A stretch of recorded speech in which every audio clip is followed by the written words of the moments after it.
স্যামের সঙ্গে এবার বাকবিতন্ডায় জড়িয়ে পড়ে এক পর্যায়ে স্যামের উপরেই গুলি চালালো কুসুম। হ্যাঁ বন্ধুরা, ভিডিওতে লাইক দিয়ে দেখতে থাকুন। যে মুহূর্তে কিনা কুসুম এত বড় একটা ফাড়া কাটিয়ে অবশেষে যখন কিনা সুস্থ হওয়ার পথে থাকে, ঠিক সেই সময় হঠাৎ করেই স্যামের বাড়িতে যখন কিনা কুসুমকে তুলে নিয়ে যাওয়া হয় এবং সেখানে স্যামের সঙ্গে যখন কিনা কুসুম এক পর্যায়ে বাকবিতণ্ডা জড়িয়ে পড়ে এবং কুসুম যখন বলতে থাকে আপনি আমার ছোটো সাহেবের জীবন নিয়ে খেলছেন, খেলুন না, আমিও দেখি আপনি কত দূর এগোতে পারেন, কিন্তু কোনো মতেই কুসুম এবং আয়ুষকে আপনারা হাজার চেষ্টা করার শর্তে আলাদা করতে পারবেন না। কারণ ওদিকে দেখছেন না যে শ্রীতমা ম্যাডামের সঙ্গেও কিন্তু ছোটো সাহেবের বিয়ে ঠিক করেছে দেবীমা, কিন্তু তার সত্ত্বেও দেবীমা কিন্তু কোনো মতে নিজের উদ্দেশ্য হাসিল করতে পারছে না এবং কোনো মতে ছোটো সাহেবকে শ্রীতমার প্রেমে ফেলতে পারছে না। এবং তার থেকে বড় কথা, এখানে আপনিও আপনার বোনের জন্য ছোটো সাহেবকে পছন্দ করে বসে রয়েছেন এবং আপনি চাইছেন যে জোর জবরদস্তি করে হলেও আপনার বোনের স্বপ্ন পূরণ করার জন্য ছোটো সাহেবের জীবনে আপনি যে করেই হোক না কেন এই তৃষা ম্যাডামের এন্ট্রি করাবেনি। কিন্তু আমিও দেখি যে আমি ছোটো সাহেবের বিবাহিত স্ত্রী হয়ে আমি কি করে আমার স্বামীকে আপনাদের মতন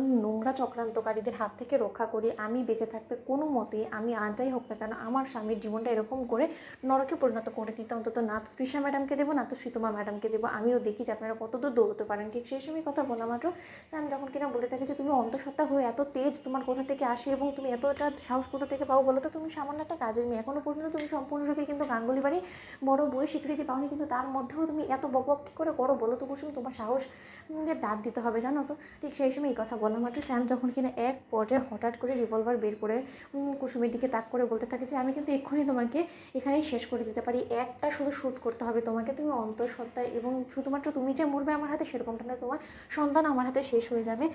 আয়ুষের চিহ্ন বলে আর কোনো কিছু থাকবে না, না তো আয়ুষের স্ত্রী বলে দাবি করা তুমি থাকবে, না তো তোমার গর্ভেরই সন্তান যে কিনা আয়ুষে এর শরীরে রক্ত বইছে যার শরীরে সেও বাঁচবে না। এবার তুমি ঠিক করো তো তুমি কী করবে? ঠিক সেই সময় এক পর্যায়ে যখন কিনা কুসুম নিজের সন্তানকে বাঁচানোর জন্য যখন স্যামের সঙ্গে হাতাহাতি করতে থাকে এবং হাতাহাতির এক পর্যায়ে স্যামের কাছ থেকে যখন কিনা কুসুম সেই রিভলভারটা কেড়ে নেয় এবং সেই মুহূর্তে হঠাৎ করেই যখন কিনা স্যামের সঙ্গে হাতাহাতি হতে হতে এক পর্যায়ে কুসুম যখন বিরক্ত হয়ে স্যামের উপরে গুলি চালিয়ে দেয় এবং স্যাম তাৎক্ষণিকই যখন কিনা খাটিয়ে লুটিয়ে পড়ে, ঠিক সেই সময় স্যামের ঘর থেকে গুলি চালার আওয়াজ শোনা মাত্র তৃষা সেখানে ছুটে যায় এবং ছুটে যাওয়া মাত্র যখন কিনা তৃষা বলতে থাকে যে এটা তুমি কী করলে কুসুম? শেষে কিনা তুমি আমার ভাইকে মেরে ফেললে, তোমার এত বড় দুঃসাহস যে তুমি আমার ভাইকে পৃথিবী থেকে সরিয়ে ফেলে আমাকে চিরকালের জন্য তুমি একা করে দিলে। এর জন্য আমি তোমাকে কোনো মতেই ক্ষমা করবো না কুসুম।